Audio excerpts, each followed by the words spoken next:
Good morning, guys. I messed up the morning clip, but that's usually Max's job. It's just going to be me today. Um, we're going to go over the high time frames. I got a comment on my last video about, do you see the head and shoulders on the SPX? We'll talk about that. You guys know kind of how I feel about pattern trading. It's not that it doesn't work. It's just I don't find it as reliable. However, we're going to talk about the high time frames on the SPX. The DXY, we're going to cover Bitcoin, MATIC, and QNT at a minimum, and then we'll go from there. So hopefully you guys are all well this morning. We will dive into the charts pretty much right away, which was nice. If you guys are following along, which I know all of you guys are diligently doing and whatnot, you know that we were looking for boxes. We've just, I put a box on the chart for a reason because it really helps identify areas that we'll be trading off of. If you guys recall, this chart doesn't have it. This was our box up here between like 22.7 and 22.8. It's where I really wanted to be taking trades from, or you could be down here at the weekly open if you were looking for more like scalp entries. That was from yesterday. What did we say? Everything looks pretty good on this move up. If you claim the weekly open, then it can go higher and really target the previous day high at the time. And we did not do that. So you can see we found rejection at the weekly open. And then last night, it was basically just a waiting game, which came overnight again and was waiting for this box down here. So I did not get to take this position. However, I did trade this one. And then I have up several different averages right now. This is the weekly VWAP. That was kind of the target for me. If we were to break back above, looking for that London high, which we saw right here, you can see we've swept it. I did take the short up here as well. Got in right around 22,180, somewhere in that region. And I've taken first profit at the VWAP, and now you're coming back into the daily and session point of control, rotating the range. So nothing's really changed. You're still making lower highs locally. And, this video is more going to be high time frame because this has been kind of an emotional roller coaster, not for me, but what I've noticed on Twitter when we dive into this is, the sideways chop. And to me, it kind of resembles, let's go back in time. I think you guys love a good time travel. Remember, kind of resembles this, to be honest with you guys.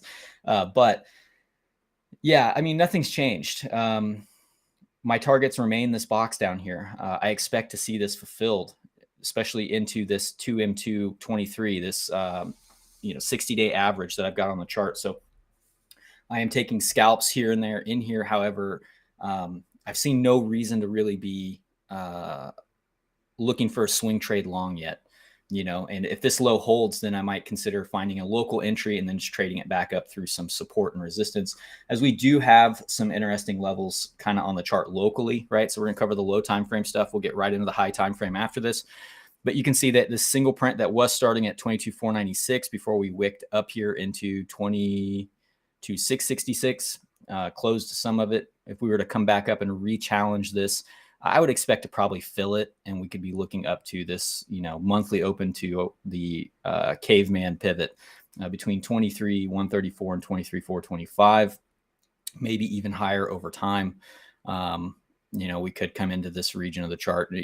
Who knows, right? You could see this right here, which is your monthly swing fail locally at 24K, which has moved down, if you guys recall, because before that it was 24.7 up here. Now it's 24K. So the bar just keeps moving lower and lower. And you can see why getting back above the monthly open would look good, to see some of these levels re-challenged. But that's not necessarily relevant right now to where we are. We're looking down to support still. And I think this is a pretty important low to hold, this previous month low here that I've got marked at 21,371. The ideal trade would be to sweep this and then take the long.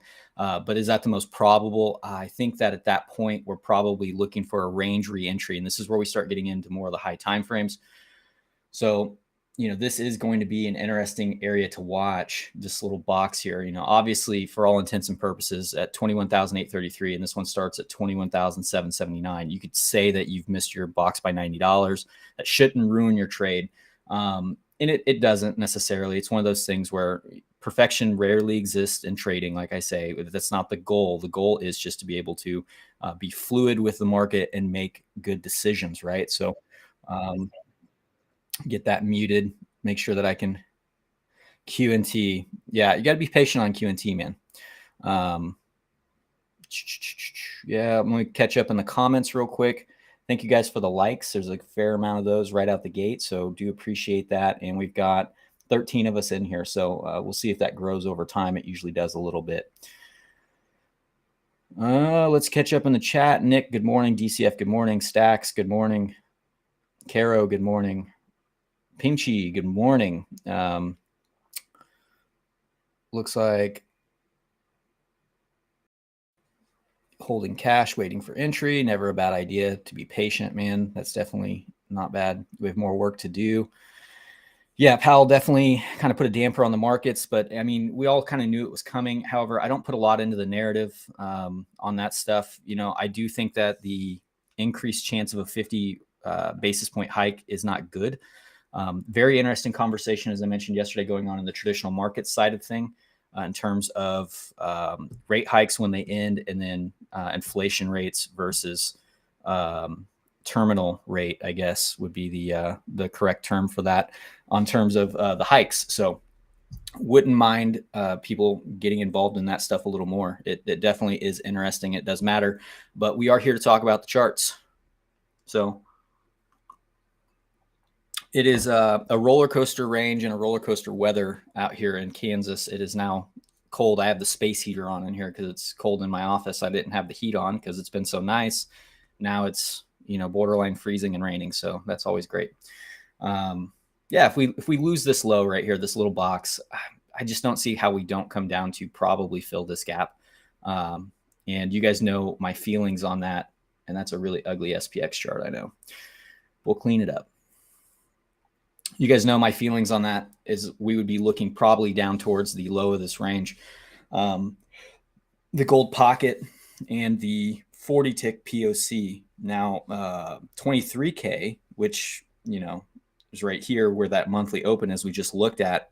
That is going to be an important area because that's the new volume point of control for the range. Even though it doesn't show it on TradingView, it is showing it on ATAS and other platforms. We looked at that previously. But again, the most important thing for me in this diagram, I guess the best way to put it is I like time, and time is something that I do very well. I do it differently than the other guys out there that do time, but my system works for me, and it makes sense because it's all based on things that are concrete. It's not as subjective as these other guys, you know, where it's like, oh, you have to know Elliott waves to use it. No, you don't need to know any of that. We're just looking for basically the oscillation of a range and timing that. So as a range trader, that's really beneficial. Just like right here where it predicted the timing of this range very well, doing the same thing for here. Okay, so you can see that we were looking for a top in this region. Ideally, we wanted to hit our yearly pivot. However, we did not get that. You came right back up to your local highs. You swept them. This is resistance. You still failed to close above 24/7, even on a weekly basis, showing weakness. So we are back at, you know, somewhat support here. You could call this a trend line, whatever you need to do. I know that that's the more popular way to trade is something like this, where they draw the trend line. You can see that you've wicked below it. Now you're beneath it. So I'm sure people are looking at that. I don't think that stuff is as important as horizontal levels, but to each their own, right? So you got to be back above 23K, probably that caveman pivot right here. You could probably draw a box between the monthly open here and this 23,425 level. So you've got like a 1.25% box right there that would really have to be claimed in order to look for anything bullish. And that would get us out of this overall range as well at the value area high here. You can see it comes in right around 23.3. So yeah, there's lots of ways to look at the market. Like I've got a level here at 23,688, right? And that's just because that is the daily SFP from these local highs, showing us that, you know, a change of behavior would be closing a daily candle above this. You know, we've got plenty of other things to talk about before we even get close to talking about 23,688 though, right? So you've got untapped targets beneath you, statistical targets that we know like to fill. So for me, I'm still looking for lower until proven otherwise. That doesn't mean we can't trade in between. One thing to remember is that you've got this volume gap right here, even though this is a fair amount of volume in this region because we've been in this range so long. It may just range in this area for a while. And the reason I say that is it's just filling it out, making it more, balanced, however you want to word it. It's just filling out this gap. So expecting a range inside of here And look at that. You've got the highs and lows pretty well. So what are we doing at support? Well, we're buying support and we're selling resistance until we get, confirmation otherwise. So you can't let these little moves, change your high time frame plans. You do need to keep your head on straight. And what I mean by that is, unless we start seeing some macro or not macro, but more high time frame confirmations, like closures back above like 23K, for instance, 23,688 or 23.4, whatever level you need to use for yourself. For me, I think 23.4 gets it just fine. And then you want to see the monthly open as support. You see that, and I think that we do have a little bit of a change of behavior, and maybe we're going to make that foray up into some resistance again. And you have to remember we do have a naked point of control up here, I believe, from February. Yeah, at 24.6. Then you've got several to the downside. So, you've got targets in both directions. You have to be able to determine where you're going to go in either way. So locally, 22.4 is just such a key level right now. You get above that. I think that, you've got the $400 resistance right here. But I think at that point, you're probably going to back test this area right here into the monthly open in Caveman. And then anything above that, and I am looking specifically for that NPOC from February, right? We'll go to February's range real quick so that we can all take a look at it together. And you can see that would also put you back inside the February range. So that always looks good. And then we're looking to see if we can't take this up to the POC right up here that's still unfulfilled. But that's well and far away. Now, if we're looking for trend from the prior month as well, you guys know I do my forks differently. So this is a trend-based fork off of, just the February data. And you can see that this is the EQ or your target line. And we've been riding that pretty much nonstop this month. So a break below this box does what? It brings us down to lower targets, right? So not a good thing. However, you can certainly pump all the way back up and start filling in some of these other areas. The only trade that's acceptable in this region is if a long is given, you're taking a long. And you have to have invalidation, because if that fails, meaning that you guys have to be able to work out a stop loss, if that fails, you cannot be holding this as it comes down and probably fills out this entire range. So for me, I'm pretty, market neutral in terms of what happens. I don't really care. I am still holding my longs from 16.6. So it is one of those things where if the market came all the way back down to here, I wouldn't add to that position specifically, but if a trade was given and an entry was given, I may open up a secondary swing trade on a different account or a sub account to, capitalize on that without ruining my invalidation here, because this trade may ultimately fail as well. So I think it's going to be a patience game. If we were to play this out and say, if the range remains range bound, how long has it been taking us to cycle these ranges? That's what we need to know. So if we remain range bound here and we don't make the move up and we stay range bound, where do we go? Trend lines are garbage. Let's kind of be nice, right?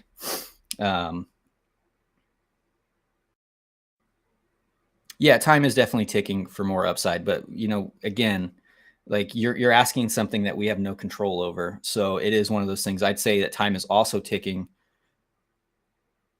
We're coming close to that high time frame wave starting to go down. No clue. If we were to look at this from how long does it take us to actually rotate these ranges, you can see that we can time it out, right? And you can see this is where we were looking for the top. We give it a week or so differentiation, which we did get the differentiation of about a week, okay, for this. And, that sounds like a lot of time because it's 7 days. However, we were looking for the end of February. I said the last 2 weeks of February, we should start looking for tops all the way back here in December, so we knew that the target and the trajectory was going to be long this direction. So if we were to make the similar move down, such as here, you're looking all the way out till June. So this could continue to range here, much like it did up here. If you guys recall, we got quite a range here, which was lasting from December all the way till January. So that's a month before any formal breakdown. And then after that, you came into the lows. I think I was looking for the 26 that front ran me by a couple days, which is fine. And you got it all the way out to March. So if we were looking at this similarly, where we've made our bottom, except in this case, we've made a top, right?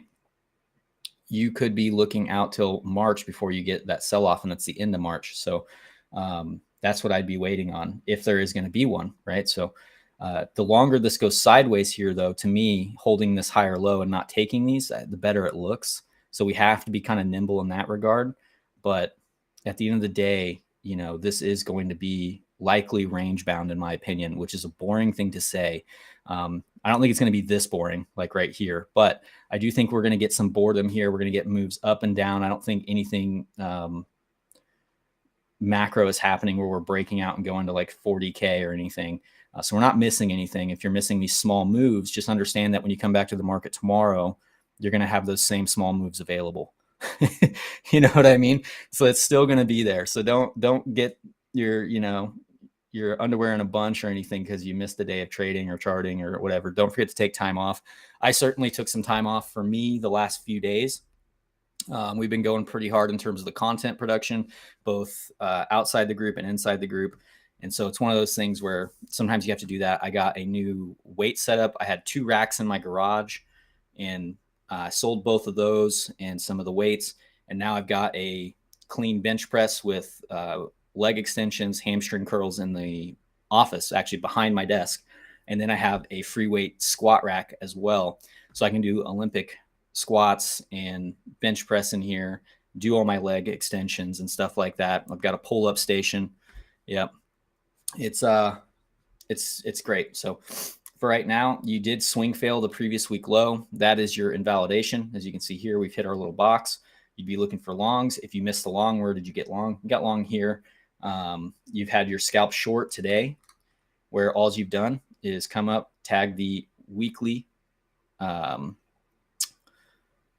VWAP, come back to support, which is where your session WAPs are, and your daily and your New York session point of control as well. So just trading very technically, you could take multiple trades here. You could have had a long and a short. You would have taken profits on both of these already. And you could be back long again off of this move here, the swing fail of it, and then back up you go. So yeah, very interesting on crypto. So let's talk a little bit about the SPX and the DXY. DXY is hitting a pretty major target for me. That is going to be on this one here. And I know someone's going to make a comment like, where do you stand in terms of price? You know, I think that we've got the potential for a move up here into resistance. We've all been talking about it, especially if this support holds, like I said, a move up. However, that doesn't mean new highs are going to be made in the trend. I think we have to evaluate that when we get there. My bias is that we are going to fill out this range until proven otherwise. So I am still biased towards the downside of this right now, looking for this range to continue to play out until I get information that shows me otherwise. So that's where I stand on Bitcoin. Now the DXY has come into major targets for us. If you guys recall, we boxed this off yesterday, actually, at the 6M SFP, and we boxed off the 2023 high, because I referred to it as the 2021 high mistakenly. This is your resistance. It has been on the high time frames for quite some time. So when we come over here and you look at this, this is a 6-month SFP right here. And I'll make this nice and bright for you guys so you can't miss it. Right? Boom. You can see that we have not closed above this level, and we can get rid of that. Above this level on a 6-month or really a more macro, level in quite some time. So you did come into this important blue box right here, which has been support and resistance historically, right around the 2016-17 highs. Very good level to have, mainly because even when this chart is breaking down, this area generally provides some level of interaction or inflection, I guess is the better word for it right here. You can see, boom, support, came back down, turned into resistance immediately. It was support and resistance here, resistance, support before coming down. That's a big one right there, right? Before breaking down, it still had a really nice bounce all the way back up to 109. Yeah, so 109. And you're doing something similarly, right? So you've bounced off pretty key support. So if we get above 105, what is that? 105,788, I believe. Where should we be looking to? As of right now, this is resistance. So I'm going to get rid of it in terms of how thick it is. And I'm going to take it back to a dotted line, and we are going to turn back on that box. I like that box quite a bit. And our 2023 previous high, we now have a new 2023 high, so we should keep that in mind. But if we clear this level, where are we going? You could target your local highs here if you wanted to. However, I think it's more important to have statistical targets. In this case, this is your quarterly pivot that is still untapped for the first quarter of 2023 at 106,942 and 107,645 respectively. We should look and see where the overall gold pocket is as well. Always good to have it on your chart, right? And you see that's way up here at 109, which is again right in line with last time we made this foray above this level. Where did we go on the move up? Well, we came to right here at 109,294. So that would be the area of interest to me. And is that the, nope, yeah. That would be the area of interest to me next if, you know, we start claiming this level. We've got some pivots that you'd be targeting. So if you trade Forex, you know, this is not the place to be putting on risk in terms of a long because you just hit resistance. But if claimed, you could start working off the invalidation of holding this level and moving up to these targets right here, you know, just trading it locally. Obviously, we don't do any volume work on this. It's just not necessary. And I imagine the trend at this point, which is not closed off yet, is probably way out of control.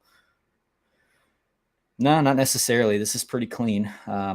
We still have a few weeks for this quarter's trend to solidify itself, so we'll probably have to wait for that.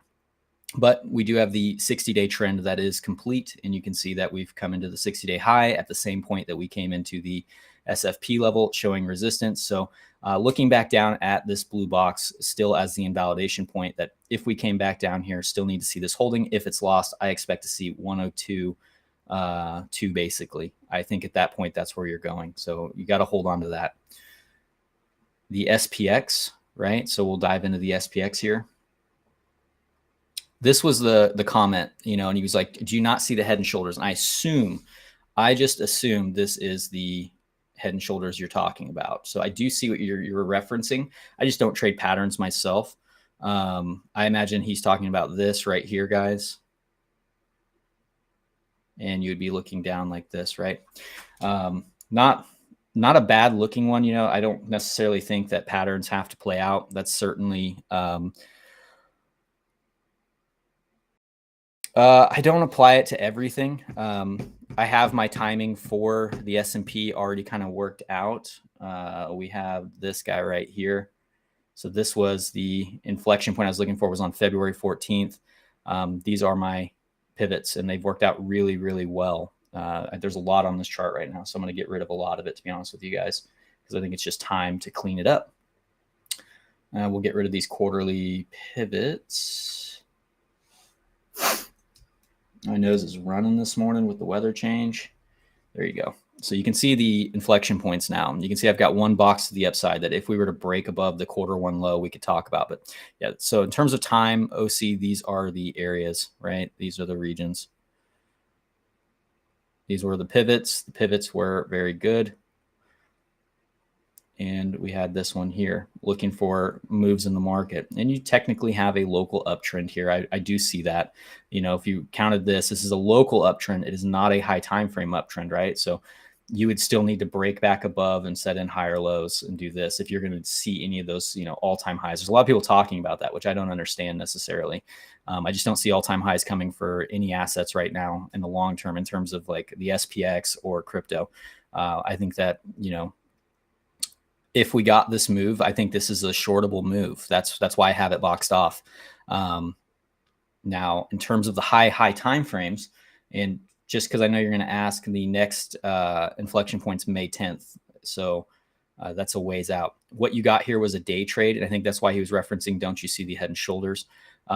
Yeah, of course it's there. I was looking more at this, okay, everybody's watching this trend line, right? The one line to rule them all, which for once a trend line did work really, really well. And you got the gold pocket here. So you had a really nice back test into support and resistance. So, you know, from there, it's just coming up to maybe try to do a gap fill, which front ran it, probably keeping people trapped up here at the high. So that's all you've done is local stuff. This is dink and dunk trading.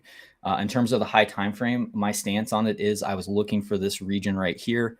If we can stay above the Q1 low, if you guys recall, this Q1 low has been very, very important. So we'll talk about that real quick.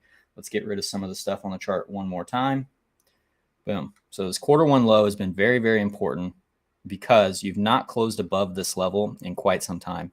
So, you know, we see right here, quarter one low, and I actually do not like that. I like the ellipse much better. And then this region of the chart has just been absolutely key in terms of high time frame. So we're yet to do anything on a time frame that matters with this level at 41.1465. You have to have this level. You know, when we look at it from just a horizontal level and an important low from the quarterly, you have to have it, right? When we go to the 3 month, you can see what I'm talking about. You nuked below it. You're yet to close back above it. Now we still have 3 weeks left. Could price jump up here and close above this? Absolutely. Anything can happen. I just don't think it's most probable. So we'll see what we get. But even if it does come up here, I'm looking to essentially sweep the quarter 3 high from 2022 right here into this gold pocket. I believe you even have a 12M1 up here. Where did you go? There you go, right there. And this would be the zone of resistance. So even if it did that, I'd be looking for a back test of the level. I'd be looking for this to be an area that I'd be having the lock-in profits if I was exposed long, things like that. But you obviously have already come into resistance on Bitcoin at 25K. So we've already taken profits there. I do still have some of that trade open. And that's just because, you know, we haven't done anything that's made me want to close all of it yet. And I'll probably let that position get stopped out at entry, to be honest with you. Or if we break down below like 18,375, I'll just close it. It'll still be in profit and I'll just look for the next trade, right? So that would be us losing the range and I'd probably be making a new low potentially.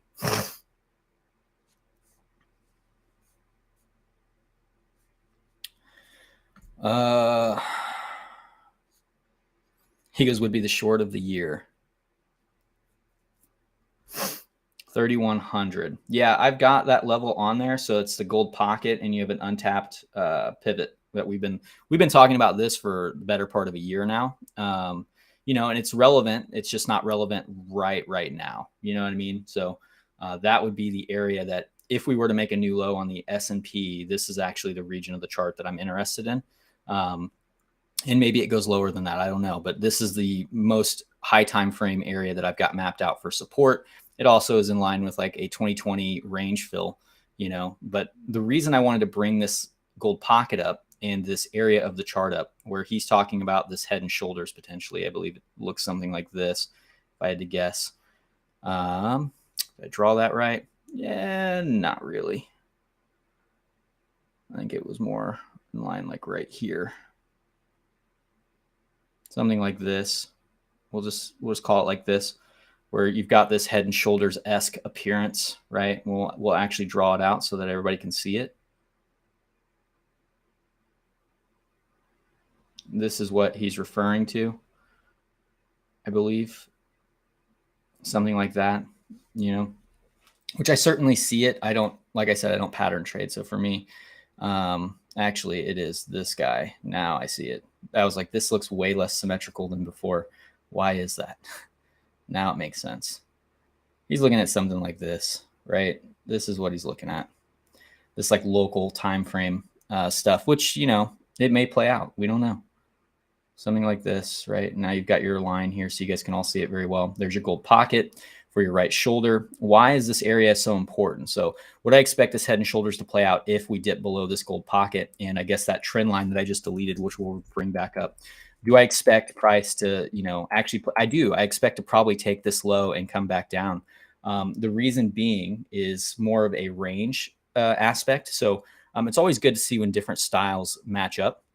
And the reason I bring up ranges is you guys know I track all of them. Let's turn on one key level here real quick. Let's turn on just a couple of them. This one is tapped, but this is your yearly pivot, right? So very, very important here locally to get back above the yearly pivot. If you're above the yearly pivot, what do? Excuse me. We go to the Q1, which we know is that key level we need to see reclaimed. So this is an important level just before this gap, and I'm going to get rid of the gap fill right here. It's just not necessary anymore. And then you've got the 6M1 down here. So this has also been a key level. The second high time frame that you should have on there, 6 month and yearly averages, right? So you can see how well respected these were and have been. So if we lose this level and we lose this support here, yeah, you've got this head and shoulders, and I think you would probably at least be targeting this low at 37.64, maybe even lower. right? And the reason why is when we look at the quarter, we have quarter one here with its own set of data. You're trying to hold on to the quarterly value area low right now. Let's go back in time to quarter four. You can see that right at the low here is our point of control. So let's mark off our point of control for the quarter, and we'll just call it right there. And we're going to turn it red, and we're going to make it extra thick because I know you guys like them thick and juicy. All right. So now we don't need quarterly data. That's done for. Let's go to the 6-month data from last year. So let's look at our 6M2. And you can see that this is also the 6-month point of control. So now we're using even more information, right? Now let's look and see that's 2 quarters of information. Now let's look at the full picture, the whole enchilada. This is your regression for the year. Very, very good. Back test of it, back test of the point of control. Now you're back at that point of control. So breaking this level and getting back into this would look quite bearish to me. And let's look at 2022. We have even more data, and look at that. So yeah, would I say that losing this line right here would be bad? Yeah, it would be. So right now, it's best to be nimble getting in and out of the market, in my opinion. I'm not looking for swing longs in this region. That was down here. You had the swing long. You had a swing long here at the 50% mark off of that shark, I believe we had. And you've hit all your targets is the thing. Like if you were trading this even from, I like to trade harmonic patterns. As you guys know, you had this shark that came in. And if you were trading this like so, let's get rid of that. And let's go to there. You can see that you're back inside your range, come down to the 25% or the EQ of your upper range. You'd be targeting the lower and this low, and then potentially lower after that. All right. So this played out. It's called a 50%, and your target on that does become a 113%, I believe. Let's see if we hit it. We're going to do a little Fibonacci work for fun here, guys. I know that we're getting a little derailed, but we'll be okay. And there you go. So you've hit your 113% retrace, which is the target of that 5.0. You'll never see me use a 95% on something like this. You can use it. There are times to use that, but times not to. But that is a standard 68 to 70%. Yeah.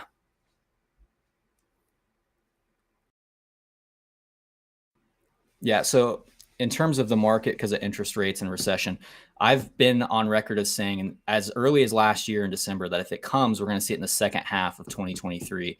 So that sell in May, walk away could be very true again for crypto and traditional markets, the age-old saying. So you've had your rally. You should have locked in profits. You've done nothing material in terms of breaking any resistances as far as living above and making new market structure. Even on Bitcoin. Bitcoin has not made any new structure, guys. It's still just range bound and still technically in a downwards trajectory overall until proven otherwise. So we have to remember that as we go. So that's why, again, you'll hear the term nimble, but I think it's, you have to be flexible enough to trade this as a range and take profits because we're no longer in that up only scenario where, like we were in 2021 and 2020, where price just goes to the upside. That was very easy trading. Now it's come down to, you have to actually be able to trade and mark out your levels and take advantage of price swings, right? So a little different atmosphere for a lot of people, especially if they're new to this, because a lot of people got brought in by this big bull market we just had. So we know why this area is so important. We know why these pivots are so important. They're high time frame supports and resistances. The question is, where do we go after this? That's yet to be determined. But yeah, this is all played out. And then on your higher time frame, you've actually already completed this reversion back to the B leg. So we're always looking for the B leg pivot on our harmonics first. That's our first target. And you can see that we've come up, we have tagged it a little bit above it even. And we are now looking at this as that's a massive area to take profit. When was that happening? About the same time that Bitcoin was coming into its like 25K zone. So you've seen what you need to see out of the market to get out. You've hit your local harmonic here. That was a bullish reversal on the 50% mark right here. So again, this is just a 5.0. So all that means is that you had a shark harmonic. You can go to harmonictrader.com if you don't know what I'm talking about. It even goes over the 5.0. You've come back to the 50% retrace. You've rallied up to the 113% retrace of X to then see this like local leg here. And you can see that you've hit that pretty much to the T. It's very, very technical trading. So you're in, I wouldn't say no man's land. If you're a day trader, there's always a place to find your footing and, you know, make a smart decision. But if you're a macro swing investor, I just don't think that this is the place to be looking at it. I think you need to either see this macro target up here for anything actionable. We need to see these local highs get taken. Oh man, we got to get rid of that.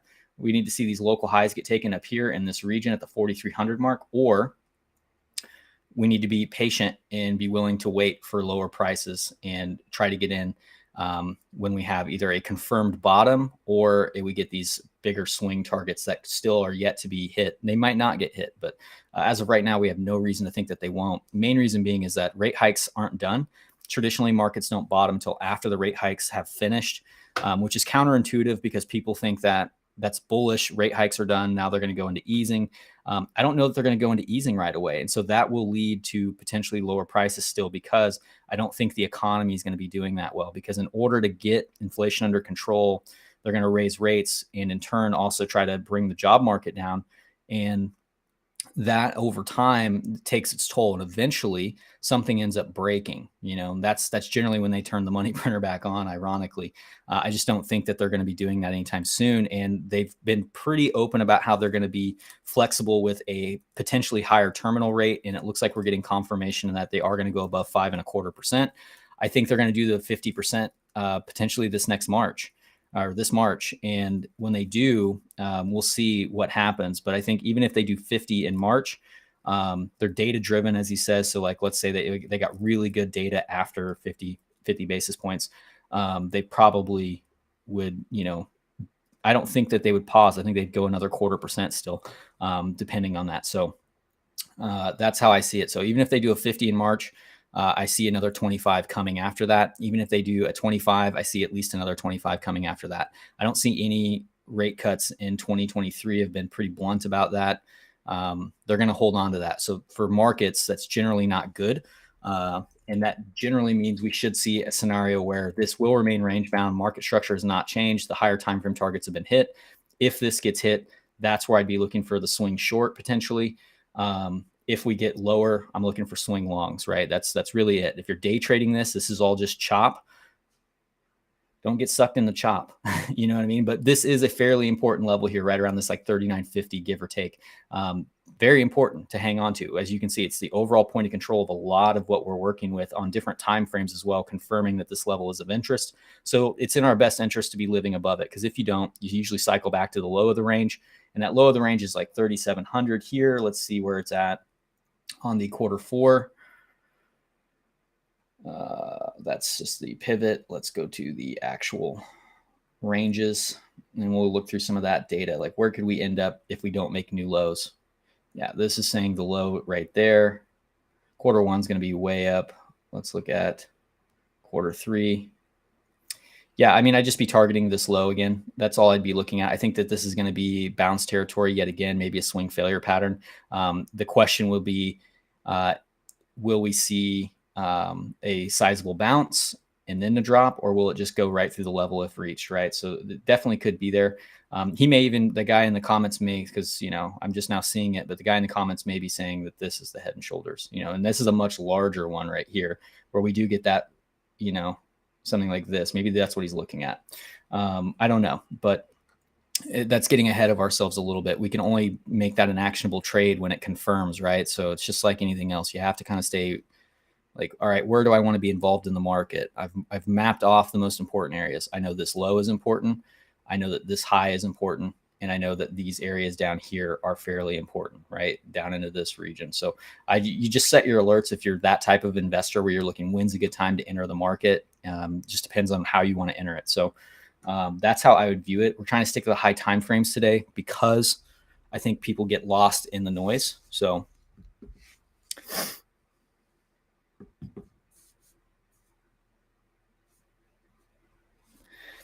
Shay, if you want to know about Bitcoin and its chart, you can go back to the video and watch it back. That is where you'll find that information.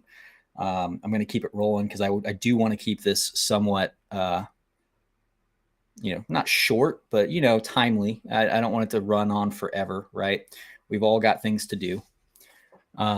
Let's go over to QNT. It's already queued up, not to overuse the Q word there, but yeah, so you've come into this area right here that was support for a long time.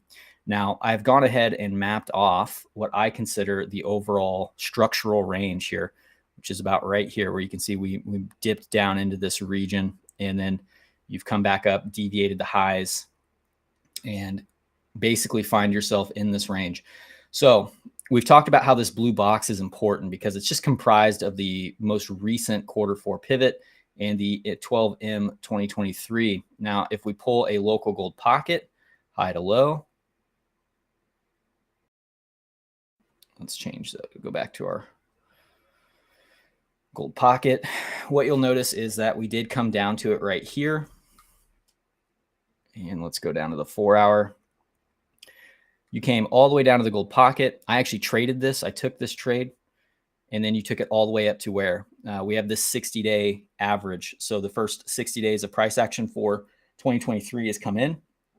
The average of that price was $131.38, and you wicked right into it and found rejection. You're now making a new low. So this is a tradable area if given the right opportunity. If you get a good like swing fail, or we start seeing strength out of the Bitcoin chart, we can start looking at altcoins and saying, well, I'd like to tag along on some of these USD pairings because this was a nice little trade. You know, I didn't get in at the low. I think I bought in like right here, but I did get out at the pivot, which, you know, for me is not perfect, but it's pretty close. But that's like 8%, guys. And that's all spot. An 8% spot position is fantastic. You know, even if it's just $1,000, 8% of your money over time is you're beating the market at that point pretty easily. So, you know, good little swing trade. It was a couple days long, hit target, and now out of that position looking for the next one.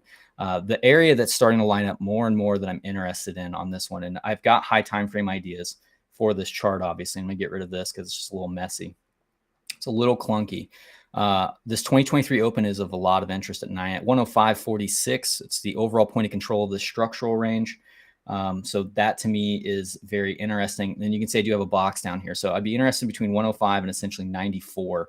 You know, and it's a 10% window, which is much larger than I like. But I think this is an area of interest. And the reason being is, one, it's just the overall POC here. Also, when we zoom out a little bit, let's get rid of our structure range. Zoom out just a little bit and we'll get rid of this box. It's really not necessary. This is just level to level trading. These are just pivots, averages of price, right? You can see that we had our 3-month pit stop. This was another big take profit for me. I ended up getting out twice here above this. I was able to get out at 145 and then like 160, which got me just outside of this on this quarterly. This is the most recent candle here. And you can see why. We've not closed above this since, oh man, this is October of 2021. You've not been living above this on a 3-month candle basis. Now you did on a monthly. What happened as soon as you gave it up? You nuked. You done nuked. So you had to know as soon as you gave this level up, you had to change of behavior, right? We've now closed above it on the monthly time frame. And so you're like, all right, everything's good. We have a high time frame closure, but it comes straight through. And what does it do once it comes straight through? Well, one would expect you to come all the way back down into support and start filling in some of this region of the chart, which we've done effectively. You can see it here on the 3M as well. And this area is going to be one that's important. You can see what happens. This is the last place we've settled up. There's your local monthly candles. So you do have a consolidation, some form of like a compression here. So I imagine this range will get either more boring or this is going to break down into these lower levels at like $53 and $63. So makes it a very easy trade. You know, 2023 open is the point of control. I think that we're heading for that now. You know, we could bounce at the Q4 pivot, but again, I think that's intraday. I think the higher time frame says we're probably coming back to 105.46 and maybe even one down to 94. And those are going to be really important levels for me. One, it's the 6-month pivot for 2022 and or the end of 2022, so the relevant one. And then also you've got this like local monthly support here. You can see that's where you settled up and back tested perfectly. So when we look at this on the daily, you can actually see that we came down to this level once it was here, and look at like how perfect is that. So really want to see this area of the chart holding, and you can see why this would be basically breaking down. And at that point, you're probably going to go fill in all of these right here. And I would be just looking for like 63.46, and 53.47 at that time. Maybe, yeah, 53.47. I think that would be the area, with the $63 being kind of a pit stop area. So it would be boxed off right here. So if you lose this little box, it's bad news. And this would be a nasty candle if you did that. I mean, look how bad this candle would look if you did something like that. I don't expect that to happen in this candle because we only have a few weeks left. But for me, very interested in seeing if we backtest the 2023 open here. It's also the point of control. And we have this high time frame area here on like the monthly chart that we can start working off of. And I think this is the most likely place to find buyers again, if I'm being honest. So I am kind of holding out on QNT, waiting to see the reaction off these levels. And if I can get a trade in, I'm certainly wanting to trade it and see if we remain range bound here. If we do, that'd be great. And, you know, for the pattern guys out there, since we're talking patterns today, you could very easily map this off as like some kind of a triangle. I'm sure you've already done it. You're doing something like this, and you can see that we are coming into an inflection point where this has to either go up or down. And we're either going to top the top of the range up here around like 160 to 170. We're either going to hit that, or we're going to hit the bottom of the range, coming into this like 95, maybe even as low as like 63 and 47, fill in this area. But, you know, my stance on this one is, you had such a massive run up on it, and it was a really easy one to get out of and expect these lower prices. For us, we nailed the bottom. Pretty proud of that one. But, you know, now you look at it as massive run up. You saw this in coins like Cardano and XRP in the past bull cycles. When you see coins like this that do these massive moves, they oftentimes are going to consolidate for longer periods of time. Bitcoin is no different. So you would expect to see a broader range be set in here. So for me, you know, that's why I'm interested in this. And one last reason why I'm interested in this little blue box here at the 6M is, when we look at the structure range one more time from a volume perspective, right? Where's our value area low? It's right here. So that's our value area low.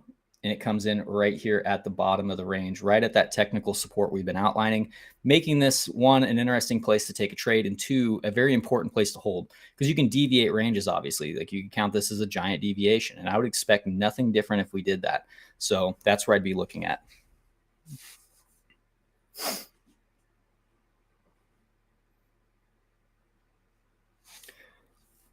Yeah. All right. So QNT's covered. MATIC is an easy one. I'm actively short MATIC, have been. Gave these targets long ago in like October, where we said, you know, we're really targeting 122 first, you know, where the yearly pivot did come in, but we would like to see potentially, if it gets back above this level here, yearly pivot, and then we're looking to complete this bat, which came in a little earlier than I expected, but that's okay. We still took the trade. It was a very nice trade to take right here off of the 886 and 818. Shout out to Scorch. So almost a perfect bat, 50% to 50%, right? Very nice, very clean, showing you have a very suitable range. And then you've got some NPOCs down here, right? So if we look at this way, you can see you have your January NPOC here. So would be looking at this as potentially needing to come down a little bit more, looking for $5.45 first. You can see I have an alert set here that hasn't quite been hit, but I'm remaining patient. And my next take profit is going to be here at this B leg. So that'll be a nice juicy one. And we go from there. Now, if you lose basically $1.01, because, you know, if we go out to the monthly, let's get rid of the harmonic here real quick. Yeah, that says much lower. Yeah, there you go. There we go. Let's go to, come on.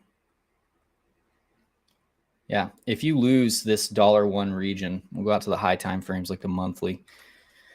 Just like on QNT and other charts, you'll see me including the SPX using like horizontals here, right? So you can see that this is your monthly SFP. You had not closed a monthly candle above this in quite some time before doing it here. So you want to see that holding as support if it's come back to. So you want to see this level holding.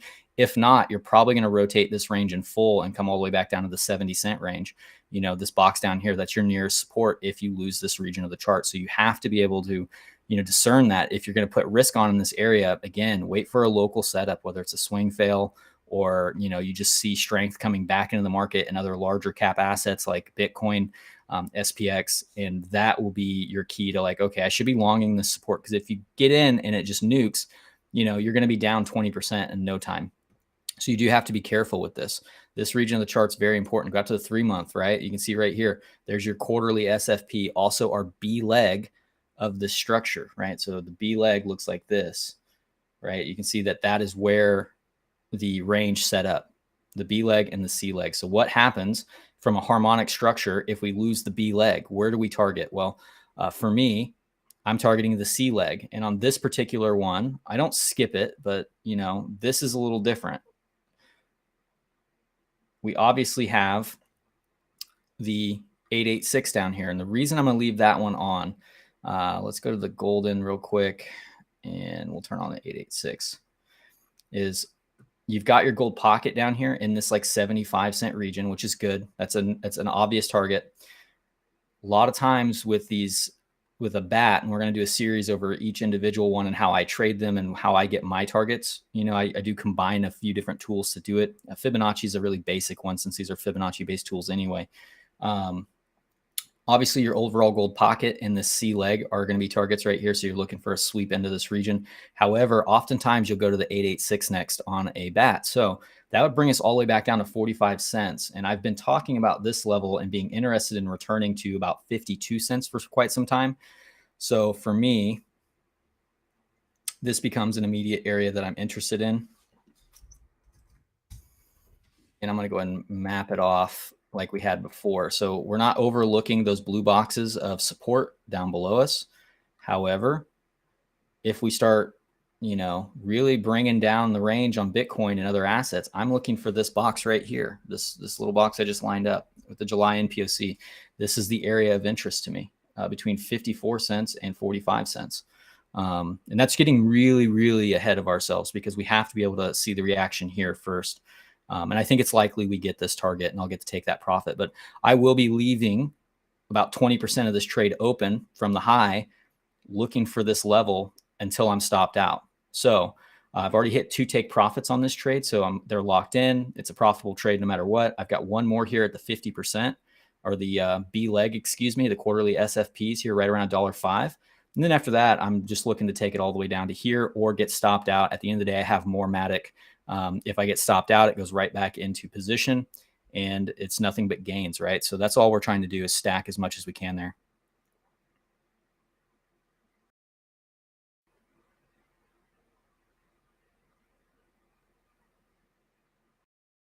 Your leading crypto emblem should be a digital polygon style bat would be pretty cool.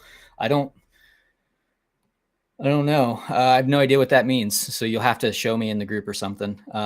But I'm always open to new designs if they're neat and they help. So yeah, so that's the macro analysis on MATIC. Let's see if there's anything else hitting our targets. LRC's front ran my box. No, LRC hit the box. I took away that. Look at that. We got our box, guys. So we're in on LRC in the terms of where we want to be at. We still have this NPOC down here. So I've got what I wanted. Now I need to see this get a good reaction, and I'd be willing to put on some risk here potentially and try to trade this back up. So a lot of coins coming into support. Bitcoin came back to support. So it's going to be important for it to hold on to. But as of right now, all you're doing is holding the weekly volume weighted average price as resistance. And we are, what is it, Wednesday? So we're halfway through the week. So fairly important level to be trading above. And let's look at our weekly range on Bitcoin real quick. I don't think it's going to tell us too much. We are back in it. And you can see the point of controls all the way up here near the weekly open at 22.3. So that would be the target as long as you're holding on to, it looks like 22,050. You hold on to the VWAP and everything's fine. You lose that VWAP and I think that you can come back and maybe challenge these local lows at 21.9, maybe even try to make a new lower low, right? So with something like LRC, you got to be patient. You know, I don't preset for things, so I'm not like presetting into this region. You're probably going to get a reaction out of it, but you know, I'll be patient. And if we get a good reaction out of this region, I'll be stacking bids in there, helping out, doing my part, and looking to take this up to maybe back test some of these local highs here. Let's go to the weekly. That's really far away. Monthly, I would say that the monthly open would be of interest. God, that is an ugly candle in February, isn't it? I think that'd be getting pretty far ahead of ourselves though, even looking at the monthly open. Yeah, so I'm still exercising caution with this one, guys. Still looking for, you know, some caution because this can still come down to like 14 cents. You know, we didn't hit the overall val when we came down, right? We have an overall val right here, all the way down here. And so when we came down, we did bounce off a high volume node here, which this doesn't have the best row size, but it gets the job done. You know, and it's also your 2023 open. So going to be an important level. If you lose this box, I would expect to see the 2023 open, but more likely 14 cents. And that would look bad. So this one is aged extremely well. Very happy with the analysis. We did a chart build video on this in the group when it was trading up here near the 2017 highs. And I believe there was an August NPOC up here. Right there. Yeah, it was trading up at the August NPOC. We'd hit that. And basically I'd said, I'm looking for this to come all the way back to this box. And, you know, in hindsight, now that it's already happened, it's easy to talk about. But, you know, it's not easy to form that plan and then see this thing come down 34%, 39% from the highs and still be looking for potentially, you know, 46%. So I didn't short it or anything, only looking for longs. And we'll see what we get. You know, if this is a good long area, we'll definitely take it. It's definitely a reaction zone for me. Really interested in 28.69 cents personally. So we'll see if we get that, come down, fill that NPOC, and then anything below this box. And I'm looking for probably 14 cents over time. And that's the next interest, you know, area of interest. So I won't be taking any entries on LRC till a proper setup appears, until we see some strength either out of the market or weakness in the Dixie. You know, I would not classify this little move into resistance as weakness, right? So that's how you want to look at that.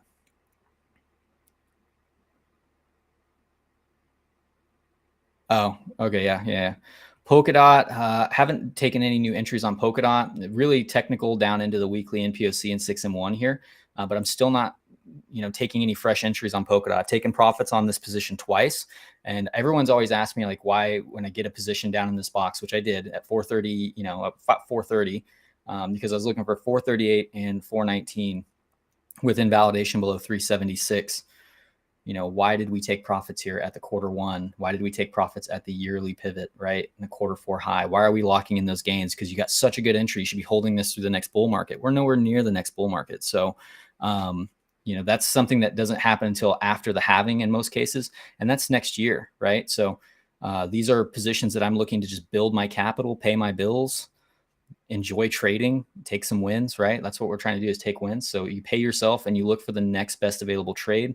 And for me, this is an important region of the chart to hold on to. You can see why. If you lose it, well, there's a big gap down here, and I would expect to see potentially new lows, you know, maybe even come all the way back down to where I took my entry. So that's why it's important to pay yourself, right? Because no one has a crystal ball. We were all just speculating, you know, that's why they would call it speculation. So DOT's an easy chart. ADA, did not get any entries on ADA, right? I'm looking for this box. I'm still looking for it. If I get it, I get it. If I don't, I'll find an entry when the market turns around, right? When we get that bull market, we're just nowhere near that right now. So this was the area of interest for me right around, let's see what my coordinates are, 18.2 cents down to 8 cents. Those are the areas I was interested in averaging into a long-term position. And, you know, I may not ever get that. So, but I don't feel like I've missed out on anything. I know that I've got lots of time before the next bull market's here, in my opinion. So for me, I'm just going to remain patient. I'm going to play by my own rules, meaning that if I don't get what I want, I'm just not putting my money on the line, especially in long positions in the current environment we're in. Those are good for a while, and then they're not. You know, it's been this way for quite some time. You know, you can take a look. Really nice rally, and these are not small rallies. You know, it's not like, you know, these are, 80%. Everybody's like, oh, you missed out on 80%. I traded something else. You know, you find something else. So there's infinite opportunities to get into. You know, a lot of people miss the Bitcoin long. I got it. Anyone that follows me knows I was getting long. I basically, you know, announced when I was long and how long I was going to be long for. So there were, again, opportunities are just different. Solana is one we've been talking about coming down. Solana is coming down. Look at that. So you SFP'd the high into this resistance zone between $25.86 and $30, right? And it's a big resistance zone. We said 25 is really the key one to get back above. If you hold $25, things look different. However, swing fail twice here of the highs, double top. You've now broken your lower demand. So you need to see a good reaction here out of Solana. Otherwise, I'm looking all the way down to this gold pocket into this zone right here. Still looking for this box. Not interested in price till we get there. And That's another thing that leads me to think that maybe Bitcoin will go fill that gap. We will remain range bound, as we alluded to, that we've got a larger range to be put in. And, that means lower prices on all assets, including altcoins, Bitcoin, probably the SPX, things like that. DXY going higher definitely kind of puts those things in perspective. So while we're trading these ranges, you have to remember, you could definitely have taken this long here. We talked about it. You could have even longed right here. You have to have a stop loss. You can't just be holding this and hold it all the way down to like $14 from 20. It's not good. It's not good for your P&L. That's for sure. What is that, like 60% or no, 30% down? Not a good.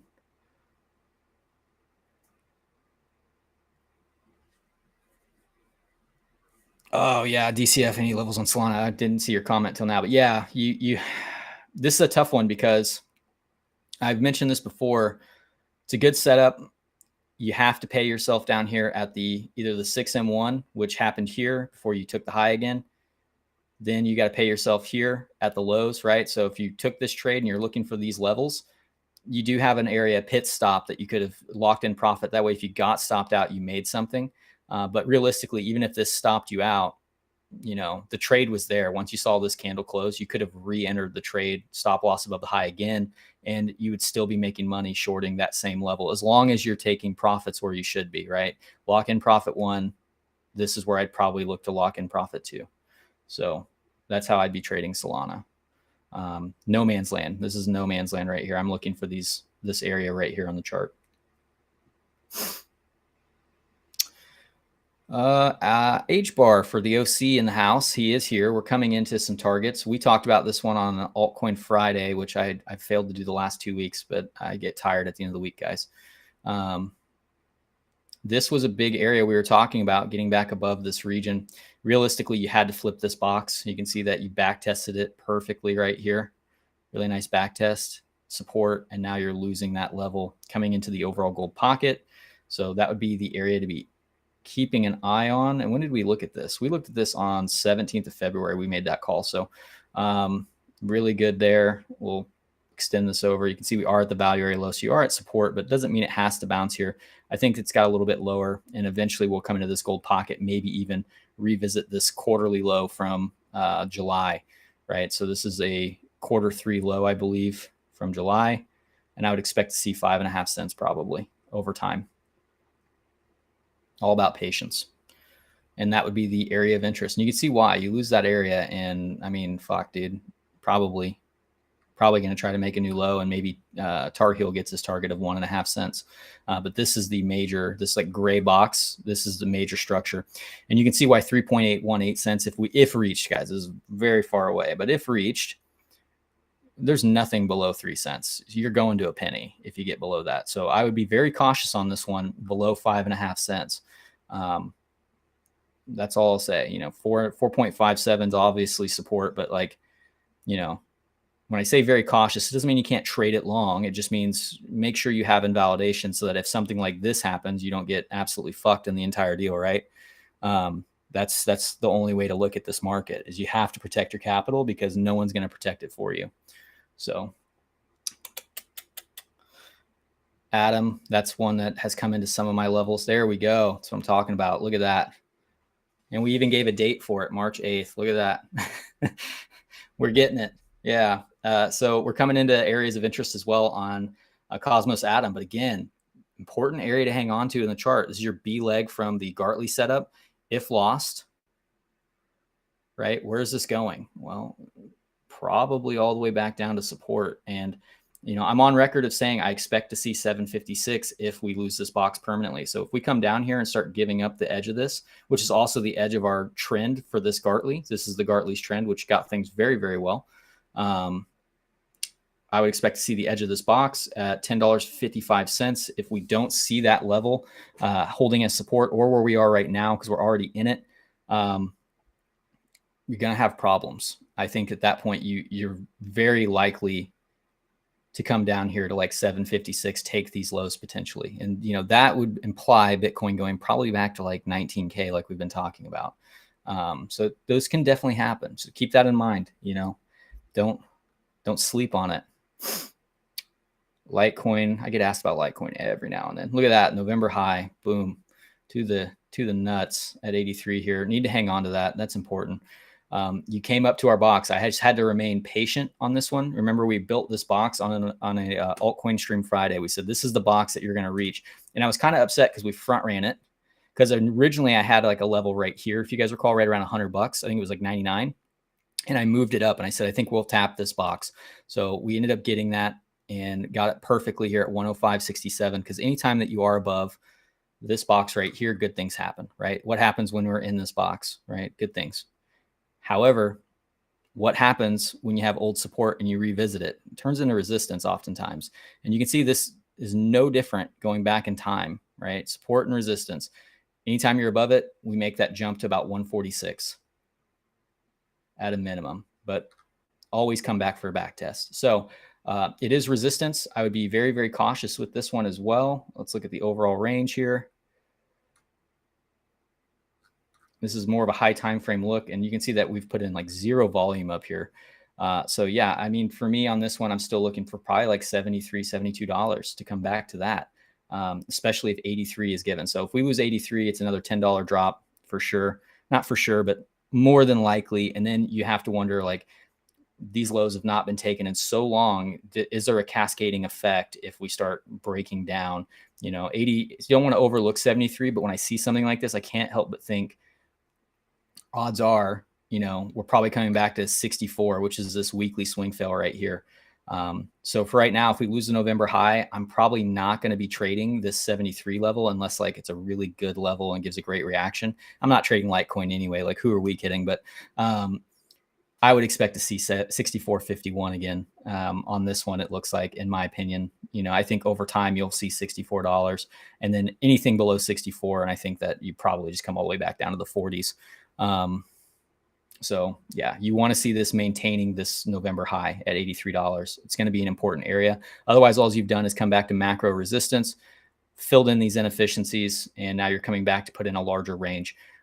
So again, this is why we pay ourselves, especially at resistance right here. We're looking to take this one probably back into the range and buy at areas of value. So again, this comes down to, it's not the end of the world. Even if this does put in a larger range, where do we want to be a part of the range at, guys? We want to be a part up here, taking trades up here, buying up here? No, we want to be buying when it's on discount, and that's down in this region historically. So that's what we'll do on Litecoin. Any levels on sushi? I've never looked at sushi, like ever. I don't trade a lot of shit coins, even though this thing's full of them, like Shiba Inu and Hex, Mana. I've got a Luna chart for all the Luna nuts out there. Anchor, XMR, Sand, another shit coin. A lot of coins that won't be here next year. Let's look at comp.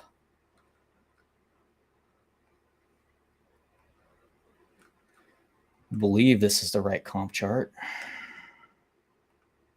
No, this is not the right comp chart. Not at all. Yeah, I've got a 21-day on here. That's why, I haven't used a 21-day in years.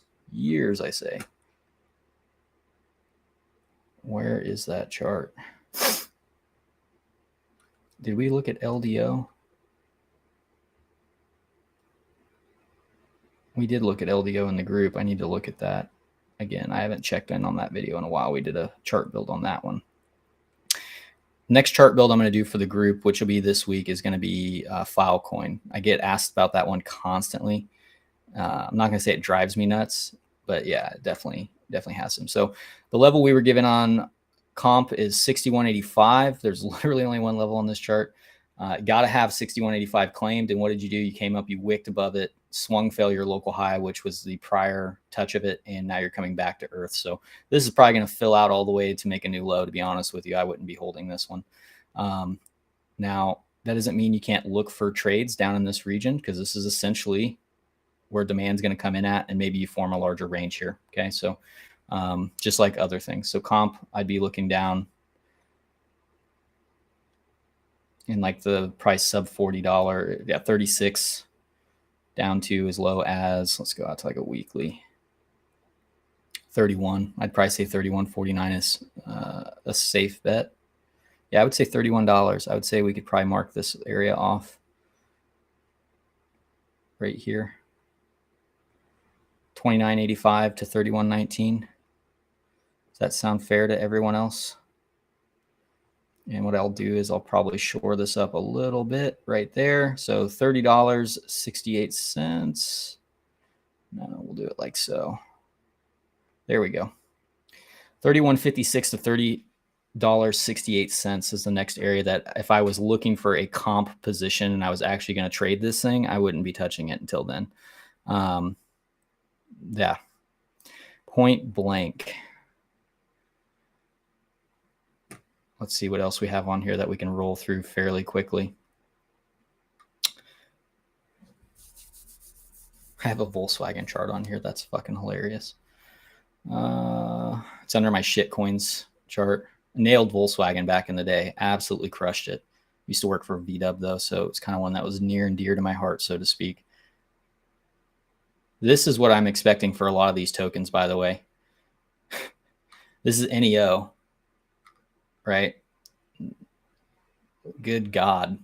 This just tells you that in a bull market, even shit coins go up. However, this is probably a dead project. And I think a lot of our projects that we're looking at now are going to turn into this one over time. So let's look at LDO and then I'm going to end the stream. We were looking for downside on LDO. If I recall, we were not interested until 205 and nothing has changed. We still haven't hit the POC of our range, which is filling out quite nicely on the quarterly here.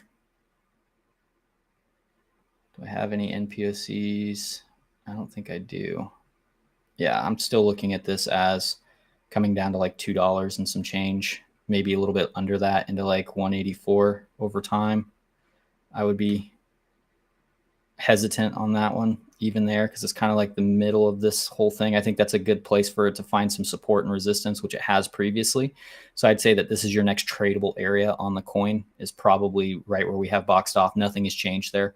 I'd be looking for 205 down to 184 on LDO still.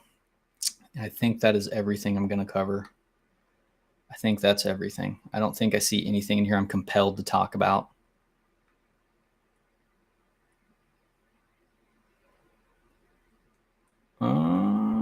Yeah, I'll do some dedicated videos this week, maybe. I don't know. I've been saying I'm going to do that because I need to hit my goal for videos this year. I think I said I want to hit 250 videos. Probably do that on live streams alone, but I would like to, put out some static content because I think it gives you guys a little bit better chance to go in, get 5 to 7 minutes of just like hardcore TA on like an altcoin or Bitcoin, and then you can watch it whenever, and generally that'll be pretty relevant. Probably won't be a daily thing for Bitcoin, but for altcoins, could do like different altcoins every day or every other day to help supplement my content out there. So appreciate you guys tuning in. Let me know what you thought of the thumbnail down below or in the comments now. And like, share the video, all that jazz. You guys know the spiel. Otherwise, I will be back here tomorrow by myself. So maybe we'll take a look at more alts then as well. Because no Maxwell, he's got family in town. We do have a members only live stream tonight. He will be there for that. We'll be going over, I'll let him go over the order flow and whatnot for what's happened. We did have an interesting day trading. So yeah, I've taken 2 trades today, both wins, just kind of relaxing. And what did we say? Got to hang on to 22,050 or the weekly val in the current VWAPs if you want to remain in this uptrend. So you're coming into that now. So need to see this little local area that we're tapping into holding as support. If not, certainly probably going to rotate to the value area low of at least your local daily range, New York session, and maybe even re-challenge this box for the lows. So that's it, guys. Thank you for tuning in. I will see you guys in the next one. Have a great Wednesday. Cheers.